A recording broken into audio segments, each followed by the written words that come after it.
اسلام آباد سربراہ جامعۃ علماء اسلام فیم مولانا فضل الرحمان کا کہنا ہے کہ پی ٹی آئی سے ہمارے معاملات بنتے ہیں تو بہت اچھی بات ہے، اور اگر نہ بنے تو ہر پارٹی کا موقف اور رائے ہوگی۔ نجی نیوز چینل کو دیے گئے انٹرویو میں مولانا فضل الرحمان نے کہا کہ پی ٹی آئی اور جے یو آئی فے میں بڑے فاصلے تھے، دیوار نہیں پہاڑ بیچ میں کھڑا تھا۔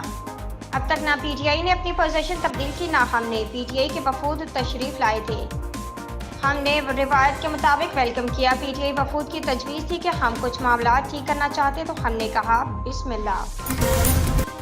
اسلام آباد Pakistan Tehreek Insaf P T I Asad کیسر کا کہنا ہے کہ ہم کسی سے مذاکرات نہیں چاہتے، اس کے لیے کمیٹی جو ہے اس میں کنفیوژن ہے کہ وہ بنی بھی ہے یا نہیں۔ سابق اسپیکر قومی اسمبلی اسد کیسر نے کہا کہ پی ٹی آئی آئین و قانون کی بالادستی پر یقین رکھتی ہے، ہم چاہتے ہیں تمام ادارے آئین کی حدود میں رہتے ہوئے کام کریں۔ اسد کیسر نے کہا کہ ہم نے کسی سے بات نہیں کرنی، نہ کریں گے۔ بانی پی ٹی آئی سے ملاقات ہوئی تو انہوں نے مذاکراتی کمیٹی کا کوئی ذکر نہیں کیا تھا۔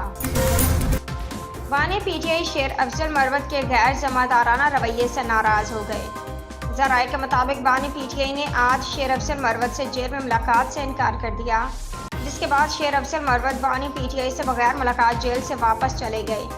شیر افضل کا سعودی عرب پر بیان اور خواجہ آصف سے ملاقات ناراضی کی وجہ بنی ہے، اور چیئرمین پی اے سی کے لیے شیر افضل کا نام بھی غیر ذمہ دارانہ رویے کی بنیاد پر واپس لیا گیا ہے۔ D G I S P R major general Ahmed Sharif نے کہا ہے کہ 9واں صرف افواج پاکستان نہیں بلکہ پورے ملک کے عوام کا مقدمہ ہے۔